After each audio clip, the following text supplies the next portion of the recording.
বারজাখের জীবন কতটা ভয়ঙ্কর হবে, মৃত্যুর পর প্রথম রাতেই কি ঘটে। আসসালামু আলাইকুম ওয়া রাহমাতুল্লাহ। প্রিয় দর্শক, বারজাখ হলো মৃত্যুর পর থেকে কিয়ামত পর্যন্ত সময় বা মধ্যবর্তী জগৎ। নেককার ও বিশ্বাসীদের জন্য এটি অত্যন্ত শান্তির ও আরামদায়ক। তবে যারা পাপী ও অবিশ্বাসী, তাদের জন্য এই জগৎটি হবে সীমাহীন ভয়ঙ্কর, কঠিন শাস্তি ও অন্ধকারময় পরিবেশ। কারণ পাপীদের কাছে অত্যন্ত ভয়ঙ্কর আকৃতির দুটি ফেরেশতা আসেন। তাদের চোখগুলো জ্বলন্ত আগুনের মতো এবং গলার স্বর বজ্রের মতো গম্ভীর হয়। আর ওদিকে কবর তাকে এমন ভাবে চাপ দেয়, এক পাশের পাঁজর অন্য পাশের পাঁজরে ঢুকে যায়। মাথার উপর পাথর দিয়ে আঘাত করা হয়, ফুটন্ত গরম তেল ঢেলে দেওয়া হয়, আগুনের গর্তে নিক্ষেপ করা হয় এবং সাপ বিচ্ছু দিয়ে দংশন করানো হয়। এই জগৎটি পাপীদের জন্য এক অনন্ত কারাগারের মতো, যেখানে কিয়ামত না আসা পর্যন্ত তাদের এই কষ্ট সহ্য করতে হয়। তবে ইমানদার ও সৎ কর্মশীলদের জন্য বারজাখের জীবন সম্পূর্ণ ভিন্ন। তাই আজকে আমরা এই জগৎটি নিয়ে বিস্তারিত আলোচনা করব ইনশাআল্লাহ। প্রিয় দর্শক, মৃত্যু পরবর্তী সময় থেকে শুরু করে বিচার দিবসে কবর থেকে বের হয়ে আসা পর্যন্ত সময় হলো বারজাখী জীবন। এই প্রসঙ্গে আল্লাহ রাব্বুল আলামিন পবিত্র কোরআনে বলছেন, মিনহা খলাকনাকুম ওয়া ফিহা নুঈদুকুম ওয়া মিনহা নুখরিজুকুম তারাতান উখরা। আমি মাটি থেকেই তোমাদের সৃষ্টি করেছি এবং মাটিতেই তোমাদের ফিরিয়ে নেব, এরপর সেই মাটি থেকেই তোমাদের আবার বের করে আনবো। আসলে ইসলাম আমাদের 5টি জগতের ধারণা দিয়েছে। প্রথম জগৎ হচ্ছে রূহ বা আত্মার জগৎ, যাকে আলমে আরওয়াহ বলা হয়। দ্বিতীয় জগৎ হচ্ছে আলমে হেরম বা মাতৃগর্ভ। তৃতীয় জগৎ হচ্ছে আলমে আজসাদ বা বস্তু জগৎ বা দুনিয়া। চতুর্থ জগৎ হচ্ছে আলমে বারজাখ বা মৃত্যুর পর থেকে আখিরাতের পূর্ব মুহূর্ত পর্যন্ত কবর জগৎ। আর পঞ্চম জগৎ হচ্ছে আলমে আখিরাত বা পুনরুত্থানের পর অনন্তকালের জগৎ। ইমানদারের বিশ্বাস হলো আত্মার কখনো মৃত্যু হয় না। মৃত্যুর পর এই পৃথিবী থেকে আত্মা আলমে বারজাখে স্থানান্তরিত হয়, অর্থাৎ আত্মা কেবল দেহ ত্যাগ করে, তবে নিঃশেষ হয়ে যায় না। আলমে বারজাখের নির্দিষ্ট যে অংশে আত্মা অবস্থান করে, সেই বিশেষ অংশের নাম কবর। কবরের মূল ও প্রকৃতি অর্থ হচ্ছে মাটির ওই গর্ত, যেখানে সব দেহকে প্রথিত করা হয়। তারপরও কবর শুধু মাটির গর্তের অর্থে সীমাবদ্ধ নয়, বরং যেখানেই মানুষের মরদেহ বা তার অংশসমূহ থাকবে, সেটাই তার কবর। চাই তা মাটির গর্তে হোক বা হিংস্র প্রাণীর উদরে হোক, সকল অবস্থায় ওই জায়গাটুকুকে রূপক অর্থে কবর বলে নামকরণ করা হবে। আহলুস সুন্নাত ওয়াল জামাতের বিশেষজ্ঞগণ বলছেন, প্রত্যেক মৃত্যু ব্যক্তিরই মুনকার নাকির ফেরেশতার প্রশ্নের সম্মুখীন হতে হবে। চাই সে কবরে থাকুক বা বন্য প্রাণীর পেটে থাকুক, পাখির উদরে থাকুক বা জ্বালিয়ে ভস্ম করার পর বাতাসে উড়িয়ে দেওয়া হোক। বস্তুত সমুদ্রে জলমগ্ন বন্য প্রাণীর উদস্ত বায়ুপ্রবাহে উড়ন্ত মৃত ব্যক্তিকেও আযাব দেওয়া হবে, যদিও আযাবের স্বরূপ সম্পর্কে আমরা অবগত নই। এ কারণে কবরের জগৎকে বারজাখ বলে অভিহিত করা হয়েছে।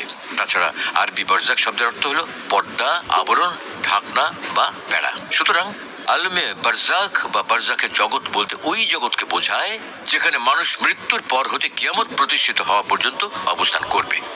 যেহেতু সেই জগৎটি দুনিয়ার এই জগৎ হতে অন্তরালে বা আড়ালে আছে, কাজেই তাকে বারজাখের জগৎ বলা হয়। অতএব বারজাখ কোনো বিশেষ স্থানের নাম নয়, বরং মৃত্যুর পর মানব দেহ বা দেহের অংশসমূহ একত্রিতভাবে বা বিচ্ছিন্নভাবে যেখানে থাকবে, ওই স্থানই তার জন্য বারজাখ। বারজাখ জগতের সকল অবস্থা মানুষ ও জিন জাতি হতে মহান আল্লাহ পাক পর্দার অন্তরালে রেখেছেন, যাতে করে ঈমান বিল গায়েব যথার্থ থাকে।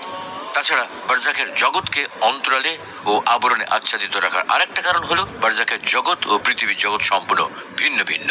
নবী করিম সাল্লাল্লাহু আলাইহি ওয়াসাল্লাম বলেন, তোমাদের যে কেউ মৃত্যুবরণ করে তাকে তার অন্তিম বাসস্থান সকাল সন্ধ্যায় দেখানো হয়, সে জান্নাতি হোক বা জাহান্নামী হোক।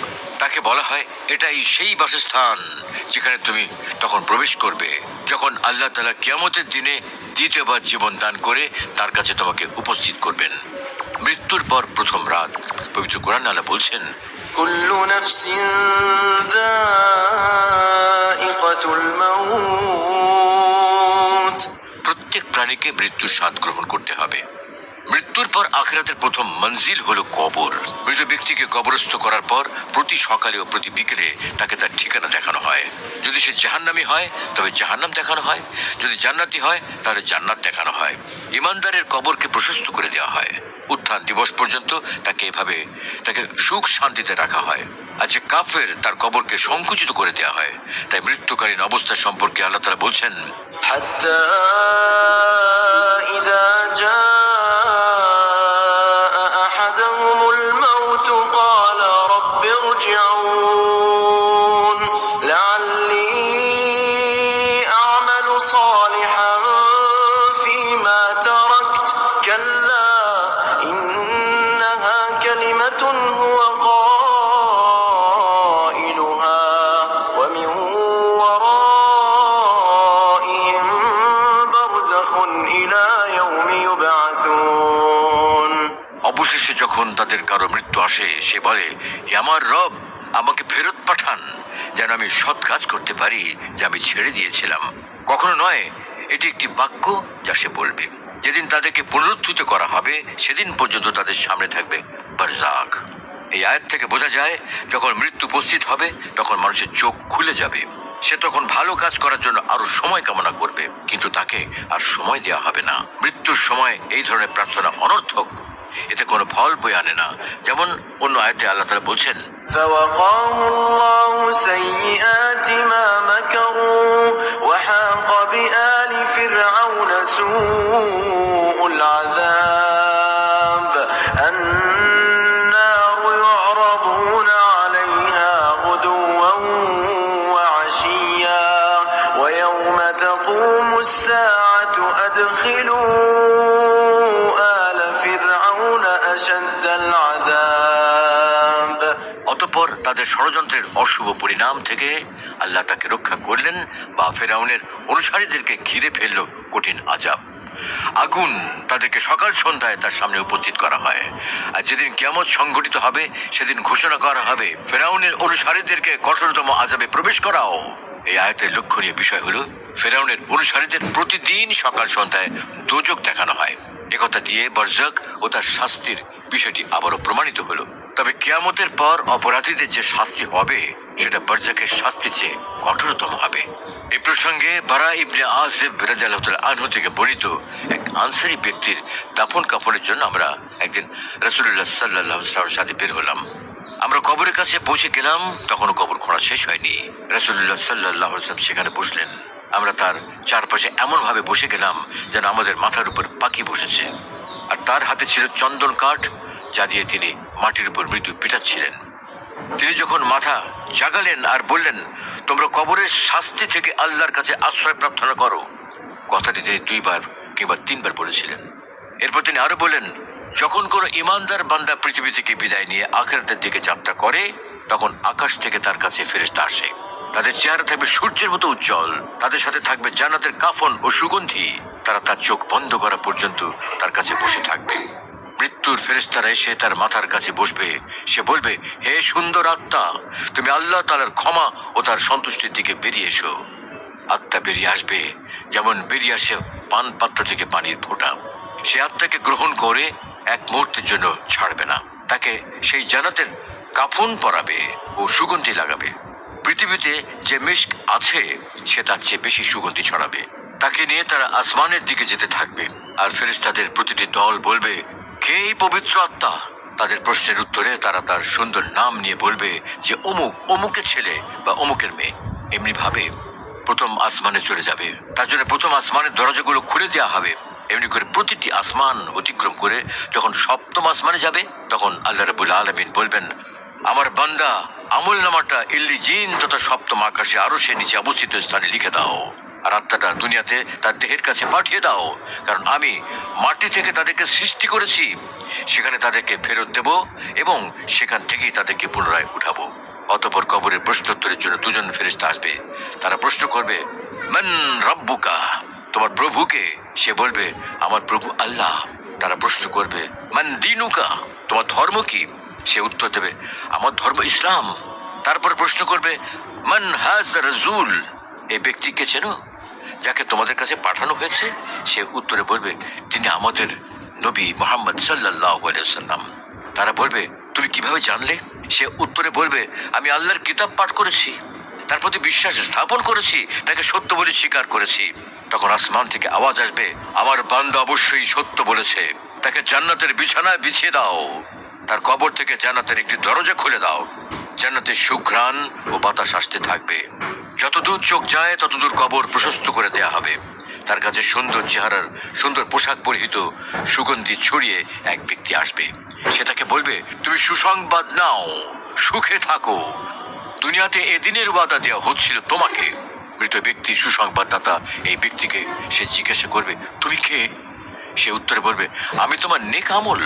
তখন সে বলবে, হে আমার রব, কিয়ামত সংঘটিত করুন, হে আমার রব, কিয়ামত সংঘটিত করুন, যেন আমি আমার সম্পদ ও পরিবারের কাছে ফিরে যেতে পারি।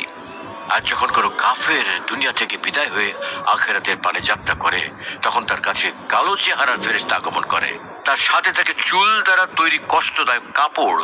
তারা চোখ বুজে যাওয়া পর্যন্ত তার কাছে বসে থাকে।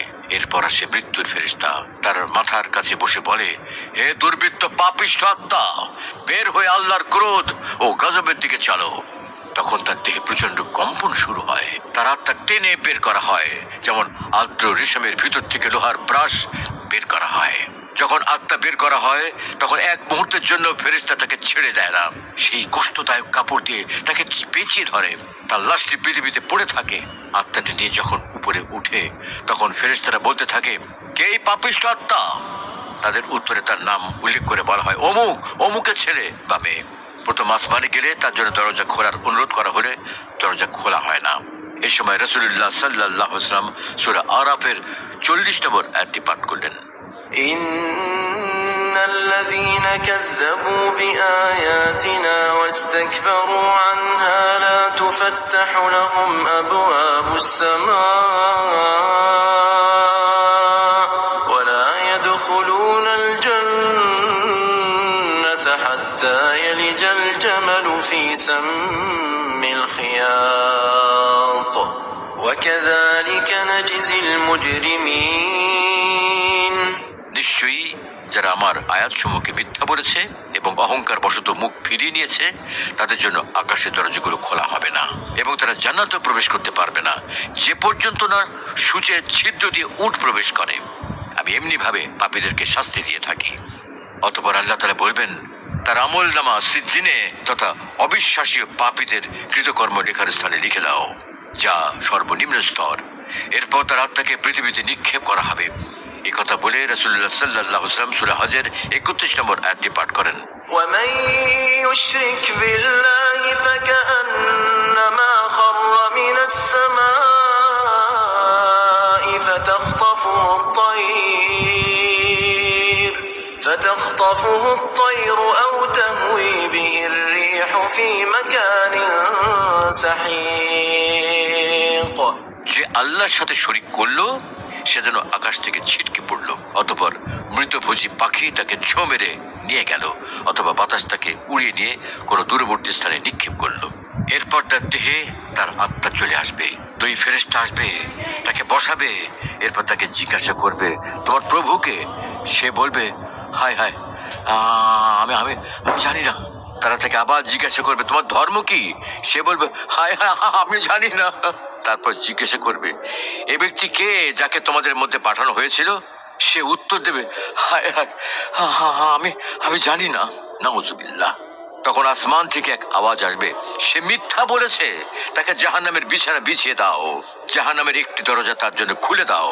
জাহান্নামের তাপ ও বিষাক্ততা তার কাছে আসতে থাকবে। তার জন্য কবরকে এমন সংকুচিত করে দেওয়া হবে যাতে তার হাড্ডিগুলো আলাদা হয়ে যাবে। তার কাছে এক ব্যক্তি আসবে যার চেহারা বিদঘুটে, পোশাক নিকৃষ্ট ও দুর্গন্ধময়। সে তাকে বলবে, যেদিনে খারাপ পরিণতি সম্পর্কে তোমাকে বলা হয়েছিল তা আজ উপভোগ করো। সেই বিদঘুটে চেহারার লোকটিকে জিজ্ঞাসা করবে, তুমি তুমি কে? সে বলবে, আমি তোমার অসৎ কর্ম। এরপর সে বলবে, হে প্রভু, আপনি আপনি যেন কিয়ামত সংগঠিত না করেন। আনাস ইবনে মালিক রাদিয়াল্লাহু তাআলা আনহু থেকে বর্ণিত, রাসূলুল্লাহ সাল্লাল্লাহু আলাইহি ওয়াসাল্লাম বলেছেন, মানুষকে যখন তার কবরে রাখা হয় আর তার সাথীরা চলে যায়, তখন মৃত ব্যক্তি তাদের জুতার আওয়াজ শুনতে পায়। এমন সময় দুজন ফেরেশতা এসে তাকে বসায়। তারা তাকে 3টি প্রশ্ন করেন। যখন উপরে বর্ণিত 3টি প্রশ্নের সঠিক জবাব দেন, তখন তাকে বলা হবে, জাহান্নামে তোমার যেখানে অবস্থান ছিল সেদিকে তাকাও। আল্লাহ জাহান্নামের এই অবস্থানকে তোমার জন্য জান্নাত দিয়ে পরিবর্তন করেছেন। নবী করিম সাল্লাল্লাহু আলাইহি ওয়াসাল্লাম বলেন, সে উভয় অবস্থানকেই দেখবে। এ থেকে বোঝা যায় মৃত ব্যক্তিকে কবরস্থ করার সাথে সাথে তার আত্মাকে দেহে ফিরিয়ে আনা হয় প্রশ্নোত্তর পর্ব সম্পন্ন করার জন্য। আর মৃত্যুর পর ঈমানদারকে জাহান্নাম দেখানো হবে, সে যে কত বড় বিপদ থেকে বেঁচে গেছে এটি বোঝাবার জন্য। তো প্রিয় দর্শক, হযরত আনাস বিন মালিক রাদিয়াল্লাহু আনহু থেকে বর্ণিত আছে, নবী করিম সাল্লাল্লাহু আলাইহি ওয়াসাল্লাম ইরশাদ করেন, যদি তোমরা কাফন দাফন ছেড়ে না দিতে তাহলে আল্লাহর কাছে চাইতাম তিনি যেন তোমাদেরকে সরাসরি কবরের আযাব শোনার ব্যবস্থা করে দেন, যা আমাকে শোনানো হয়েছে। আসলে এতক্ষণ ধরে আমরা যে আলোচনা করেছি তার মাধ্যমে মূলত বারজাক সম্পর্কে সামান্য ধারণা দেওয়ার চেষ্টা করেছি মাত্র, কারণ এত অল্প কথায় আলমে বারজাক সম্পর্কে বলে শেষ করা যাবে না। তবে আশা করি কোরআন সুন্নাহ থেকে আহরিত এই আলোচনা আমাদের সতর্ক হতে সাহায্য করবে ইনশাআল্লাহ। আল্লাহ রাব্বুল আলামিন আমাদের সকলকে বারজাকের শাস্তি থেকে বাঁচার তৌফিক দান করুন, আমিন।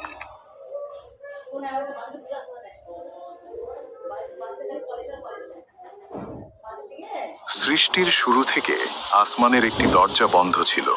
সেই দরজা কখনো খোলা হয়নি, কোনোদিন না।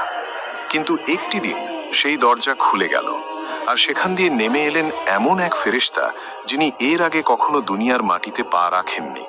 তিনি নিয়ে এলেন দুটো আলো, যার একটি ছিল মাত্র 7টি আয়াতের একটি ছোট্ট সূরা। কিন্তু সেই 7 আয়াতের ভেতরে আল্লাহ সুবহানাহু ওয়া তাআলা ভরে দিয়েছিলেন সমগ্র কোরআনের সার কথা। আর এই আলো এর আগে কোনো নবীকে দেওয়া হয়নি।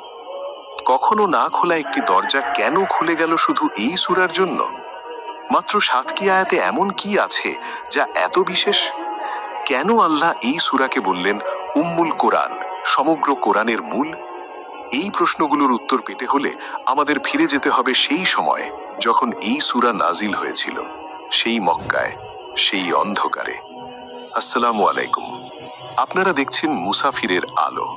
আমরা কোরআনে যা আছে তা কোরআনের কথা হিসেবে, তাফসিরে যা আছে তা তাফসিরের বর্ণনা হিসেবে, এবং ঐতিহাসিক সূত্রে যা পাওয়া যায় তা ঐতিহাসিক বর্ণনা হিসেবে স্পষ্টভাবে আলাদা করে উপস্থাপন করি, যাতে আপনারা সঠিক জ্ঞান পান।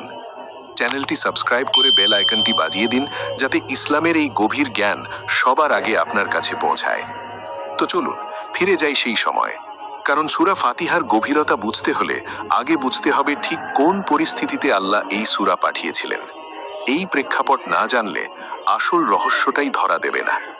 কল্পনা করুন সেই সময়ের মক্কা নগরী, কাবা ঘর, যেটি ইব্রাহিম আলাইহিসসালাম এবং তার পুত্র ইসমাইল আলাইহিসসালাম মিলে তৈরি করেছিলেন একমাত্র আল্লাহর ইবাদতের জন্য। সেই পবিত্র ঘরের চারপাশে তখন 360টিরও বেশি মূর্তি স্থাপিত। লাত, উজ্জা, মানাত, প্রতিটি গোত্রের নিজস্ব দেবতা। মানুষ সেই পাথরের সামনে মাথা নোয়াচ্ছে, তাদের কাছে ফরিয়াদ করছে, তাদের নামে পশু জবাই করছে। তাওহীদের সেই পবিত্র ভূমি তখন শিরকের অন্ধকারে ডুবে গেছে। আর সেই অন্ধকারের একদম মাঝখানে দাঁড়িয়ে আছেন একজন মানুষ, মুহাম্মদ সাল্লাল্লাহু আলাইহি ওয়াসাল্লাম। নবুয়তের একেবারে শুরুর দিনগুলো তখন। হেরা গুহায় সবে প্রথম ওহী নেমেছে। সূরা আলাকের প্রথম কয়েকটি আয়াত এসেছে, ইকরা বিসমি রাব্বিকাল্লাযী খালাক। তারপর এসেছে সূরা মুদ্দাসসির। কিন্তু তখনও নবীজির কাছে এমন কোনো পূর্ণাঙ্গ প্রার্থনা আসেনি যেটা দিয়ে তিনি তার রবের সামনে দাঁড়িয়ে নিজের অসহায়ত্ব প্রকাশ করবেন, পথ চাইবেন, সাহায্য চাইবেন। চারপাশের মানুষগুলো তখন উপহাস করছে, বলছে এ লোক পাগল হয়ে গেছে, আমাদের বাপদাদারা তো এই মূর্তিগুলোরই পূজা করে এসেছে। মক্কার কুরাইশরা শুধু অবিশ্বাসীই ছিল না, তারা ছিল একরোখা, ক্ষমতাবর, নিষ্ঠুর। ইসলাম গ্রহণ করার অপরাধে মুসলিমদের উপর চলছিল অকথ্য নির্যাতন। বেলাল রাদিয়াল্লাহু আনহুকে টানা রোদে মরুভূমির উত্তপ্ত বালির ওপর চিৎ করে শুইয়ে বুকের ওপর ভারী পাথর চাপা দেওয়া হতো। আম্মার ইবনে ইয়াসির রাদিয়াল্লাহু আনহুর মা সুমাইয়া রাদিয়াল্লাহু আনহাকে ইসলামের জন্য প্রাণ দিতে হয়েছিল। তিনি ছিলেন ইসলামের ইতিহাসে প্রথম শহীদ। এই চরম নির্যাতনের মুহূর্তে মুসলিমদের দরকার ছিল এমন একটি পূর্ণাঙ্গ প্রার্থনা যেটা দিয়ে তারা তাদের রবের কাছে সাহায্য চাইতে পারে, পথ চাইতে পারে, শক্তি চাইতে পারে। এই ছিল সেই